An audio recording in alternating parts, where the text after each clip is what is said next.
እልልበይ ኢትዮጵያ ሀገሬ እልልበይ እልልበይ ኤርትራ ሀገሬ እልልበይ እልልበይ ጉሮ ሸባ እልልበይ ትውልዱ ታሪኩን ጻፈ ምድር ላይ።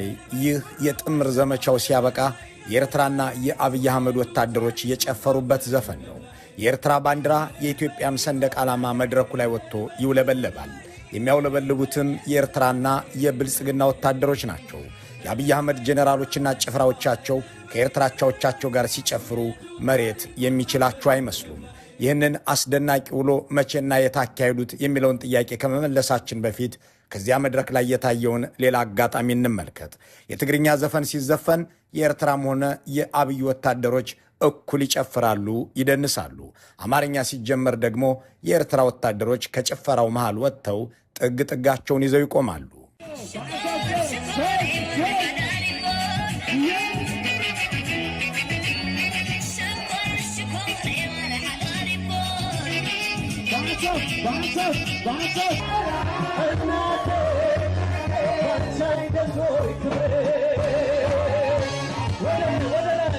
ጠመንጃቸውን እንዳነገቱ ከአብይ አህመድ ወታደሮች ጋር በትግርኛ እስክስታ ሲወርዱ የነበሩት የኤርትራ ሰራዊት አባላት ኢትዮጵያ እናቴ ባንቺ አይደለይ ክብሬ የሚል ዘፈን ሲጀመር ከዳንሱ ይወጣሉ። የኤርትራ ወታደሮች በእርግጥም ኢትዮጵያ እናታቸውም ክብራቸውም አይደለችምና ሊጨፍሩ እንዲህ ባለው ዘፈን እንዲውረገረጉ አይጠበቅም። በሻቢያ ዘፈን መደነስ የሚወዱ እንደ ባጫ ደበሌ ያሉ ኦህዴዶች ይመሩት የነበረው የአብይ አህመድ ሰራዊት ግን ኢትዮጵያን በሚያንቋሽሽ የሻቢያ የቆላ ዘፈን ሲደንስ ነበር። ቁም ነገሩ ይህ አይደለም። ይህ የሞቀ ዘፈን፣ ያ የሞቀ ድግስ የትና መቼ ተካሄደ የሚለው ወሳኝ ጉዳይ ነው። እምብዛም ለሕዝብ ያልደረሰው ልብ ያልተባለው ይህ ዝግጅት የተሰናዳው የፕሪቶሪያ ስምምነት በተፈረመ በሳምንቱ ትግራይ ክልል ዕዳጋ አርቢ በተባለ አካባቢ ልዩ ስሙ እንደ አባጻህማ በተሰኘ ቀበሌ ነበር። ይህ ወቅት ማለት ሻቢያና ብልጽግና ከነሐሴ 18 2014 ዓ.ም እስከ ጥቅምት 22 2015 ድረስ በጋራ ሲዋጉ ከርመው በመጨረሻ የሰላም ስምምነቱ ሲፈረም በደስታና በእልልታ ሲደልቁ ነበር። የዝግጅቱ ደጋሽ የመሐመድ ተሰማ ምስራቅ እዝ ሲሆን ከኢትዮጵያ በኩል መሰለ መሰረት፣ ራሳቸው መሐመድ ተሰማ፣ ጄኔራል ሐሰን ኢብራሂምና ጄኔራል አበባው ታደሰ ከመሰሎቻቸው ጋር ተገኝተዋል። ከኤርትራ ደግሞ በወቅቱ የምዕራብ እዝ አዛዥ የነበሩት ብርጋዴር ጄኔራል ኢዮብ ፍስሐዬ ሐሊባይ፣ የደቡብ እዝ አዛዡ ብርጋዴር ጄኔራል ሐዱሽ ኤፍሬምና ሌሎች ወታደራዊ መኮንኖች ታድመዋል። እናም የቀድሞ ምርኮኛ የኦህዴድ ጄኔራሎችና እንደ አበባው ታደሰና ሐሰን ኢብራሂም ያሉ ሰዎችን ይዘው ከኤርትራ ወታደራዊ አመራሮችም ጋር ሆነው ክብ ሰርተው ይጨፍራሉ።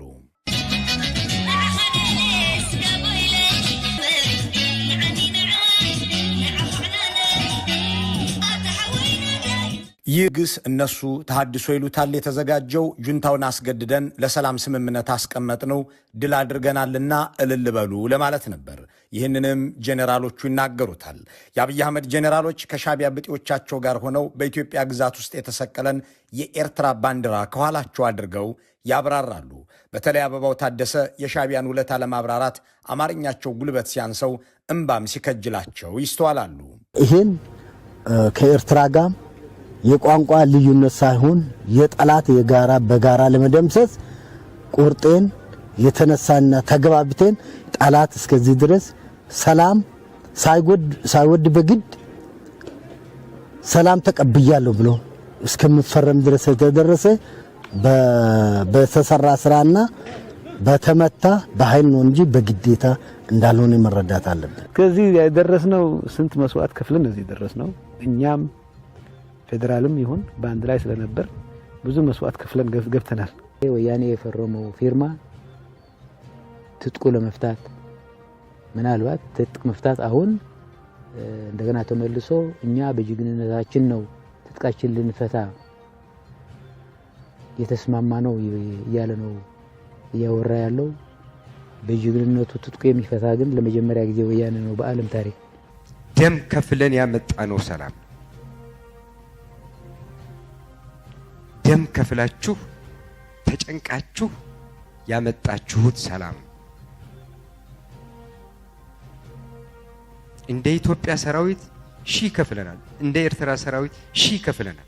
በድጋሚ ጉዳያችንን ልብ እንበል። የአብይ አህመድ ወታደሮች ከሻዕቢያ ብጤዎቻቸው ጋር በዚያ ጥቅምት 2015 በትግራይ ዕዳግ አርቢ ላይ ድግስ የጣሉትም ሆነ ይህ እምብዛም ያልተሰራጨ ቃለ ምልልስ የተላለፈው የፕሪቶሪያ ስምምነት ከተፈረመ በኋላ በጋራ ያመጣኑ ድል ነው በሚል ነበር።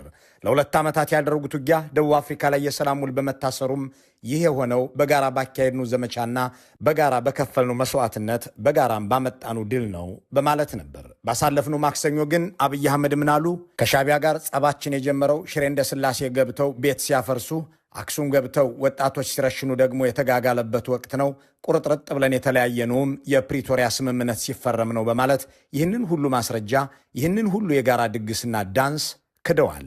የፕሪቶሪያ ስምምነት ሲፈረም እንዴት ቲፒኤልኤፍ ሳይጠፋ እንዴት ትግራይ ሳይወድም ፊርማ ይደረጋል በሚል ነው የመጨረሻ ጫፍ የደረሰው። ያኔ ስነግራችሁ የነበረው ሁሉ ውሸት ነበር፣ እስከ ዛሬ ያወራኋችሁ ሁሉ ሐሰት ነበር ብለው ሲናገሩ አምኗቸው የሚከተልና ዛሬም እየሰማቸው የሚቀጥል ሰው ዛሬስ የሚሉትን እንዴት ልመኖት ብሎም የማይጠይቅ ምዕመን ከእርሳቸው የባሰ ቀጣፊ፣ ከእርሳቸው የላቀ ውሸታም ብቻ ሳይሆን ለራሱም ክብር የሌለው ሰው መሆን አለበት የሚለውን ሐሳብ እንትወው። ከፕሪቶሪያ ውል በፊት ጸባችን ተፋፍሞ ስምምነቱ ሲፈረም ቁርጥርጥ አለ